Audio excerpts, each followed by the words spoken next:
APU. American Public University is proud to present The Everyday Scholar.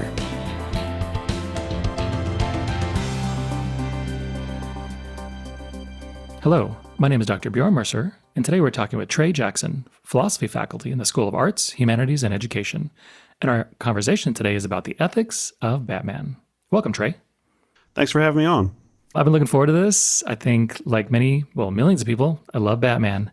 But when I think of who Batman is and what he does, it's kind of complicated. And so this lets us jump into the first question. How has Batman's morality been portrayed in his previous movie appearances? Yeah, so actually I became a Batman fan going way back to the 60s show in Adam West. And that was my first introduction to the character. And just thinking about how his morality had been portrayed even way back then, his morality was pretty straightforward, and it was almost a parody of the moral norms at that time, or what were perceived to be the moral norms at that time. Several instances, you had Bruce Wayne stressing the importance of education while Dick Grayson was working on his homework and things like that. And then when he was actually as Batman, there are many times that he declined and actively discouraged anything like alcohol and tobacco, things like that. As a kid, you don't really think anything about that. It just seems pretty natural. But now if you watch it, and I do with my kids now, it can come off pretty humorous. And I think that was the intent at that point. But then when he moves into further portrayals, like in the 1989 movie, there's a very clear departure from that and from most of the ways that he was portrayed in the 60s. He's very dark and serious. He's very influenced by the comics at that time from guys like Frank Miller and Alan Moore. And they kind of took their inspiration from a turn in the comics that happened in the 70s under Denny O'Neil, where everything just became much more serious and grounded. So if you're asking what his moral code is in the 89 movie, he doesn't really state it explicitly. But based on his actions and what he does, he's all about scaring and stopping the bad guys, like the one who killed his parents. But he's also not above killing them to accomplish that. So is his moral code any more complex than that in the 89 movie? The movie does toy with the idea that he and the Joker are very similar. It even shows them both pursuing Vicky Vale, the female lead, in very much the same way and even repeating the same lines in some opportunities. The difference seems to be that while Batman seeks revenge against criminals, the Joker seeks revenge against pretty much everyone. And that is kind of picked up on in the sequel, Batman Returns, where the villains are, again, reflections of Batman himself. He has no issue killing bad guys when he has the opportunity. And there is a case to be made that the practice of killing the villain is just pretty typical of movies at that time. But I think what it also shows is that the principles behind Batman's heroic actions weren't really the focus of those movies. The focus was more on how he tried to balance his competing identities and what this kind of showed us about his mental state. And then a sequel later on, Batman Forever, really addresses that in an interesting way, where Dick Grayson, as Robin, joins the picture, and he tries to prevent him from going down the same path. Batman really tries to take the lead in Robin's life and make sure that he doesn't go down that path of just seeking revenge. And that movie shows him really coming to peace with himself. And then you get a sequel to that movie, Batman and Robin, and that's really just an extended toy commercial. There's not much going on there. I was going to say, I do like watching Batman and Robin, mainly because I can't believe it got made.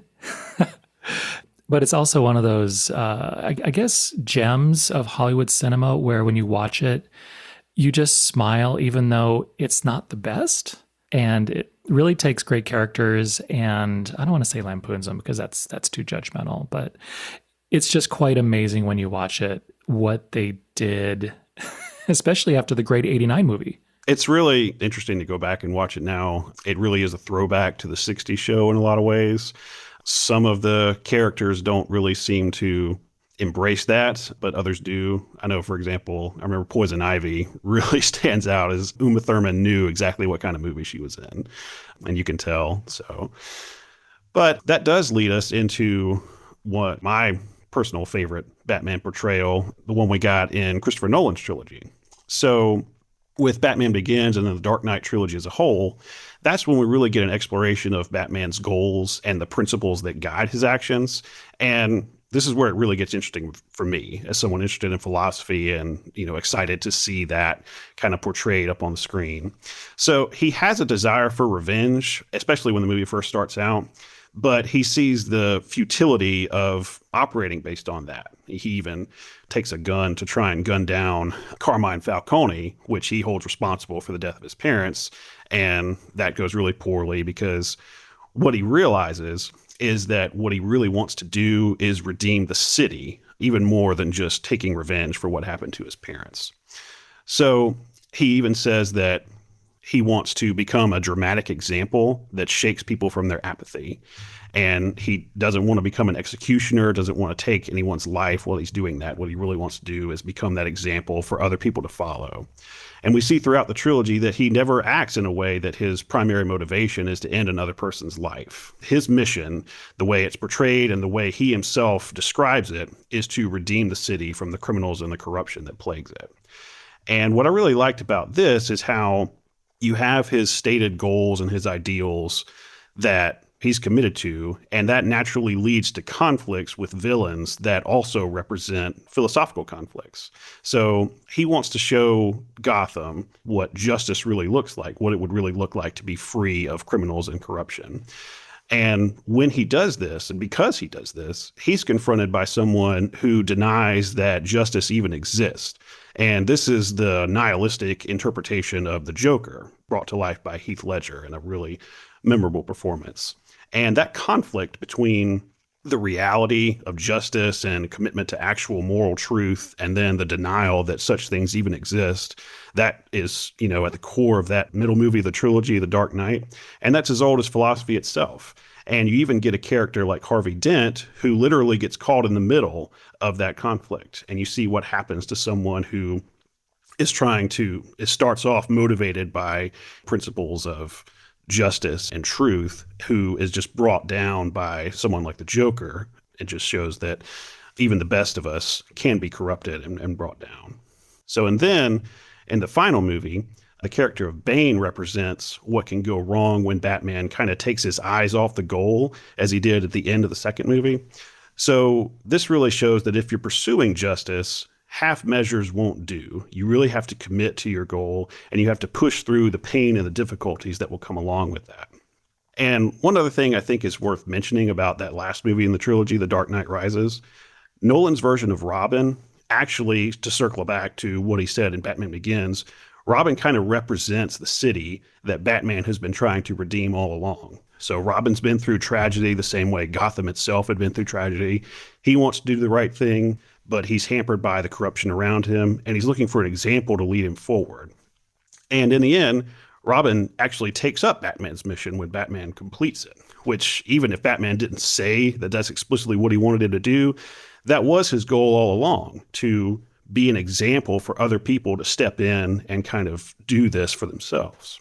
So Batman wanted to shake people from their apathy and show them that they could stand up to evil and corruption themselves, not in a sense of putting on hockey pads like we saw at the beginning of the middle movie, The Dark Knight, but actually committing yourself to developing that character and adopting those convictions that you need to be virtuous. Robin does this, and it shows that Batman's mission was a success throughout that trilogy. Now, when you think of Batman, it's hard to even know where to start because I haven't read the decades of comic books. I've seen, I think, all the movies, but then there's so many movies and so many different Batmans that have existed that it's hard to even know where to start. Probably the most important question I'll ask you today. Where does the Lego Batman version come into this? The Lego Batman version is a celebration of all great things Batman.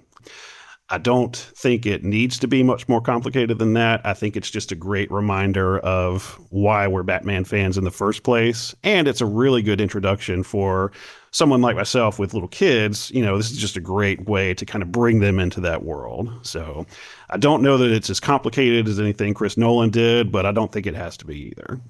For me, the Lego Batman is my favorite Lego movie. I actually like it better than the original Lego movie, and Lego 2 is okay. Lego Ninjago, I didn't quite get it, personally, but that's just me. So this goes to our next question is, where would he fit, Batman, if anywhere, in our current political spectrum? So I think this is a really interesting time to ask this question because I don't think he fits very neatly into any of our partisan categories. I think this really says a lot about him, but also about the categories themselves. People want to talk about, is he left wing or right wing? Who would he vote for? Things like that. I'm not sure any of that really matters to the core of his character. I think what you see with him, especially throughout the Nolan's trilogy, the Dark Knight trilogy, is he's someone who takes it upon himself to make his own circumstances better. He doesn't really look to public policy or politicians, however charismatic they are. He doesn't look to them to bring about the changes that have to happen. And when he does consider doing that, like he did in the case of Harvey Dent, he learns that it won't work because he actually has to do the work. And that's kind of speaks to the truth about what we have to do. And Batman doesn't want to be that person who establishes this top-down style of moral change where everyone needs to look at me and just do everything that I say. And this is an interesting contrast with someone kind of like Superman, who, when he's portrayed as a hero, it's very much by example, look to me and be inspired, which is one way to go. But Batman chooses to be very anonymous, working in the shadows. One city block at a time is how he does his work. And he wants to stay anonymous. He says that it's because he wants to protect the people around him, which is definitely true. And he also wants change to happen through the actions of people taking it upon themselves, not because they're caught up in some kind of fervent political movement necessarily, but because they just take it upon themselves to do what they can in their own circumstances. And he even literally says this in the first movie, that trilogy, Batman Begins. He said, "It's not about who I am, it's about what I do." That's an ideology that some people might identify as right-wing, this idea that you need to take it upon yourself to improve the circumstances around you.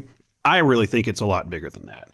I think it's about just doing what you can in your own way and hoping that others will do the same in their circumstances and just kind of coming together.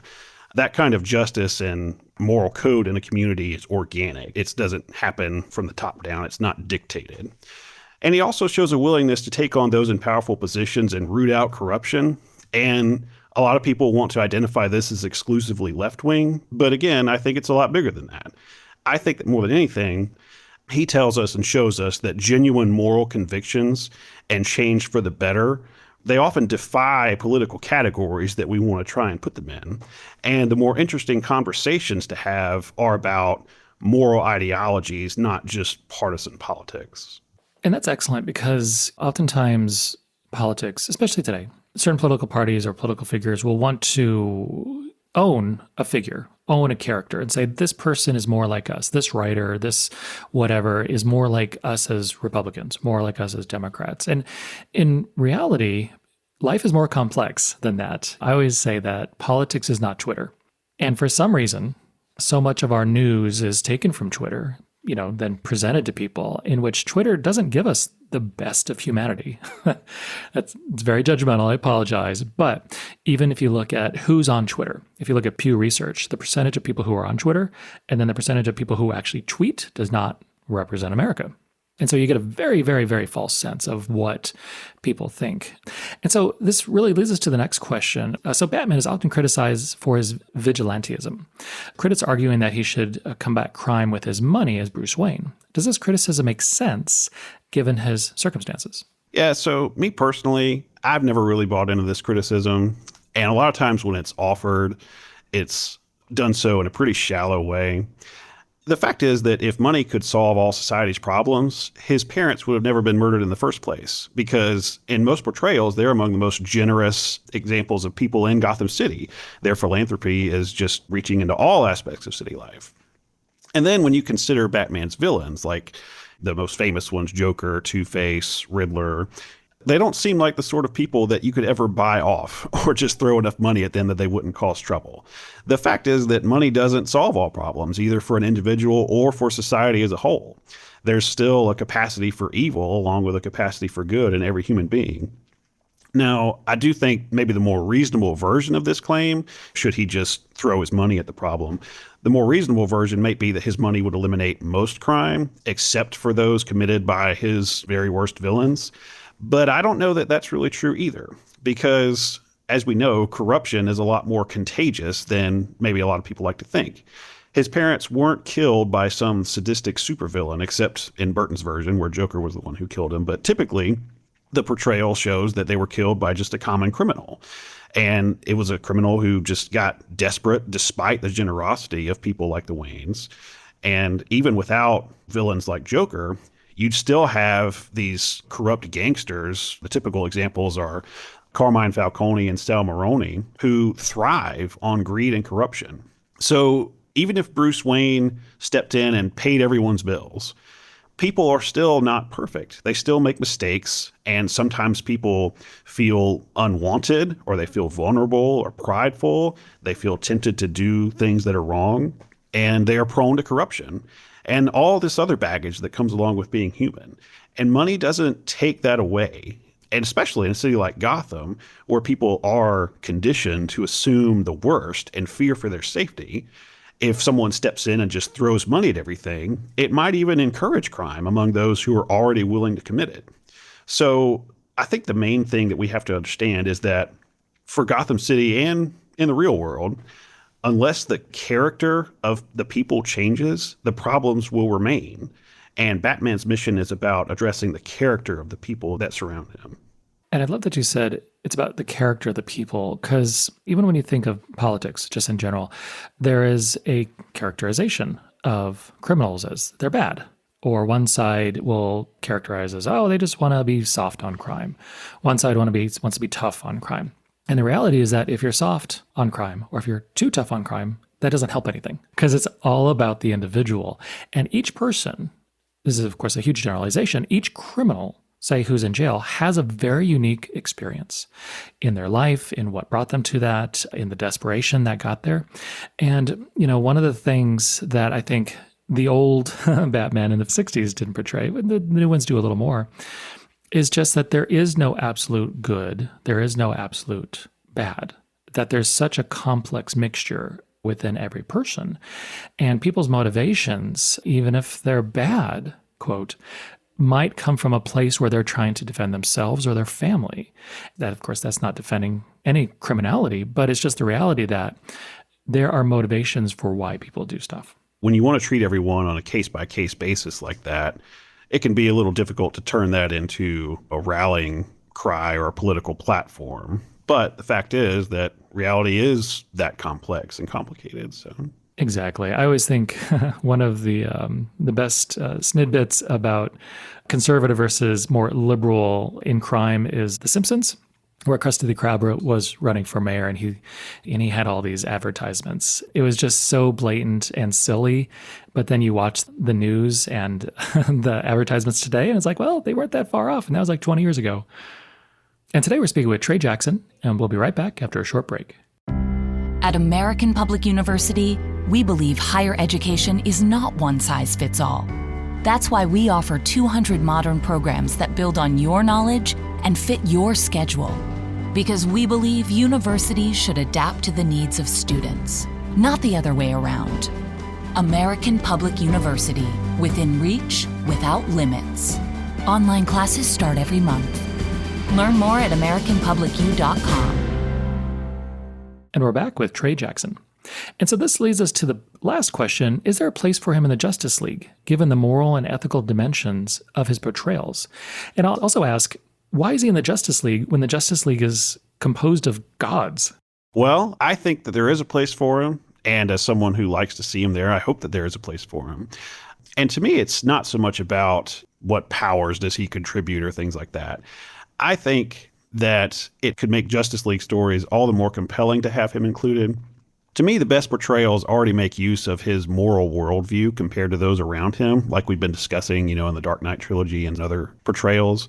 That's what made those portrayals so effective, because it was an examination of competing notions of morality, where we saw Batman's commitment to justice face off against things like the nihilism of the Joker. So can we see a similar dynamic between him and other heroes of the Justice League? And I think we can. So how about comparing Batman's organic one night, one city block at a time approach to justice with someone like Superman, whose approach is a very public demonstration of what it means to be virtuous and be a hero. So I think that's an interesting dynamic that could play out in a compelling story. Or what about, Wonder Woman, who her current portrayals and in the past has shown her as someone who has endless love and compassion for humanity. What does she have to say to someone like Batman, who sometimes can be tempted towards vengeance? And then you take someone like Green Lantern. I think he's an interesting contrast as well, because he's someone who literally draws his strength from the power of will. And Batman does too, but he also utilizes fear, which, for your Green Lantern fan, is supposed to be the antithesis of will. And from his perspective, he's wondering, how do I work with someone who makes use of something that I consider a bad thing? Plus, just in general, I think Batman represents the best of humanity amongst the godlike heroes who are committed to protecting it. He is what they're committed to saving and protecting. He's right there with them. And in these ways and in others, he really challenges them. So I think there is potential there that he can be part of a great story and see those dynamics at work between those characters. I think that'd be something I'd like to see sometime in the future. And I agree, because Batman is relatable in the sense that in the Justice League or in the DC world or in any superhero world, it's composed of gods and monsters. And if there's a Superman, my whole question is, why are there still criminals? Yeah. Because you're going to be going up against Superman, or even something like The Boys, where there's a Superman character. Again, that world is still filled with criminals. But yet, if you're a criminal, I'm assuming you're just hoping to fly by and not get caught by Superman. It's in those worlds, from a storytelling perspective, there's a disbelief that's you have a lowercase g God who is making the world better. And it's like, that would literally stop most people, unless there's other super villains, of doing anything, yet they're still common criminals. Why do you think they do that in comic books and still having common criminals when there are lowercase g gods walking around? Well, I think that this is an interesting thing that comes up in recent Superman portrayals too. How do you save the world and get things going in the right direction without just telling everyone what to do and forcing them to do it? How do you save the world without remaking it in the way that you want it, instead of letting people lead their own lives and seek whatever goals and values that they have for themselves? That can be a really tricky thing to do. That's something that we struggle with. That's why we have different political parties, because they're offering different answers to basic questions like that. And this is another instance where I think Batman's approach is really, it's not to say that he gets it done perfectly, but his approach is one where his scale is smaller and his actions are not, sometimes you see him involved in things that are worldwide or super catastrophic events or things like that. But in his typical portrayals, he's just trying to make his city better or his neighborhood better. He's trying to do things on a smaller scale and not necessarily tell everyone how they should be going about their lives. He's just going and addressing the smaller problems where he finds them. And someone who's committed to doing that, and someone who believes that that's the right way to go about it, I do think they offer a unique perspective on a team of gods and legends who are trying to save the whole world. As with science fiction and with DC and Marvel and stuff, it's a really good way of talking about issues that exist today. And I really liked how you talked about things can't really be fixed unless, like, a Superman told people what to do. But then, of course, Superman not actually being a god and just being from a different world who's more powerful would still have the mistakes, and the more recent versions of Superman, obviously, they were a little more gritty. And they went into that. But it makes me think of China versus the United States. So China will tell their people what to do and then see what happens. It's hard not to come from the American perspective, being American, where it's just like, let people do what they want and things will work out most of the time. But there's a very natural human tendency for authoritarianism, even soft authoritarianism. You see that in our own political parties, where there's certain elements of all political parties where they're just like, do whatever you want, but you have to do this because I'm telling you and it's right. And this is where I think Batman's anonymity really helps him in that goal. Because going back to the Dark Knight trilogy, when you look at someone like Harvey Dent, he for a while was being set up to play that role as someone who just stands in front of everyone, says, look at me, this is how we're going to do it, follow my lead and my example. And that's exactly why Joker targeted him, is because he wanted to show, look, if you're going to do this, I'm going to show you that you can be corrupted and you can be brought down.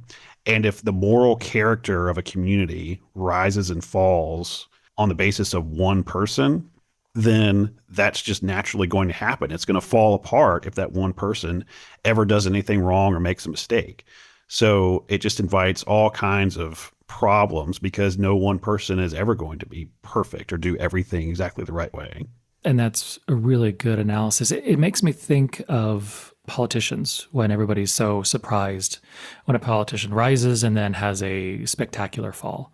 It also makes me think of religious leaders. When there's a religious leader that rises and has a great ministry and, maybe TV stuff, and then they have a, quote, spectacular fall.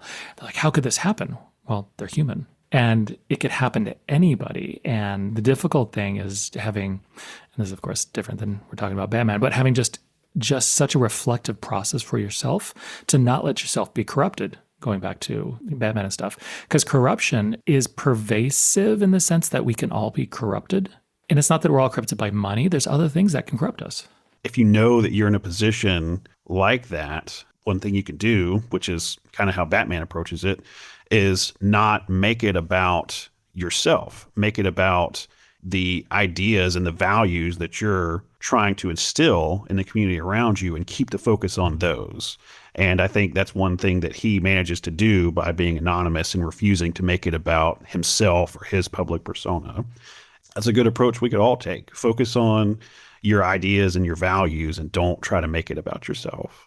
Exactly. And also keep it local. All politics is local. And in my own personal opinion, the national stuff is just a distraction. And so absolutely wonderful conversation. Any final words, Trey? Just really appreciate you having me on. Thank you for the opportunity. No, this is great. And today we're speaking with Trey Jackson about the ethics of Batman. And my name is Dr. Bjorn Mercer, and thank you for listening. For more information about our university, visit us at studyatapu.com. APU, American Public University.